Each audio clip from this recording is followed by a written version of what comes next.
Kayaknya nggak mungkin dong, Firaun punya hubungan khusus sama orang-orang Bengkulu. Tapi kalian boleh aja nggak percaya sebelum melihat bukti-bukti yang ada dalam kuilnya Firaun, di mana dalam beberapa reliefnya tergambar jelas bagaimana hubungan antara penguasa Mesir itu dengan orang-orang dari sebuah wilayah yang mereka sebut sebagai Tanah Pun.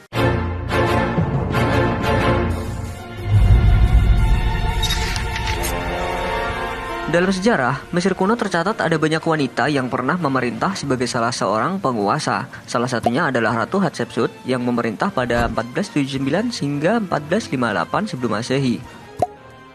Hatshepsut atau yang dalam bahasa Mesir kuno berarti perempuan bangsawan terkemuka, merupakan Firaun perempuan kedua yang berhasil dikonfirmasi secara historis, sekaligus juga menjadi salah satu penguasa perempuan paling sukses dalam sejarah peradaban Mesir kuno.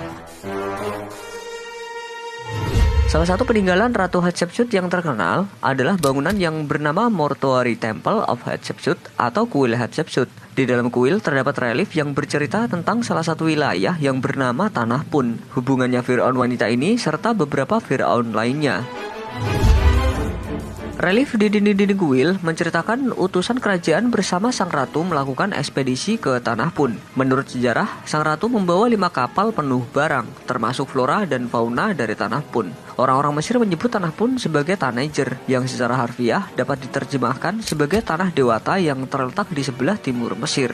Sebagai mitra dagang Mesir, Tanah Pun juga memproduksi dan mengekspor emas, dupa, resin aromatik, kayu hitam, gading, cangkang kura-kura, hewan liar, kemenyan, dan bahan wewangian lainnya, serta kayu unggul yang diimpor dari Tanah Pun. Kayu ini kemudian digunakan dalam pembangunan kuil-kuil di Mesir. Sepeninggal Ratu Hatshepsut, penguasa berikutnya yaitu Thutmose III dan Amenhotep III juga melanjutkan tradisi perdagangan Mesir dengan Tanah Pun. Perdagangan dengan Tanah Pun ini terus berlanjut hingga dimulainya dinasti ke-20 sebelum berakhirnya kerajaan baru Mesir. Relief pada dinding kuil ini juga menunjukkan tetua masyarakat Tanah Pun yang bernama Parehu dan istrinya yang bernama Ati sedang menerima utusan dari Mesir. Dari deskripsi yang masih terbaca, Tanah Pun adalah sebuah masyarakat yang damai dan makmur dan tampaknya memiliki berbagai macam barang perdagangan yang sangat berharga. Nah, pertanyaannya, di manakah Tanah Pun itu berada?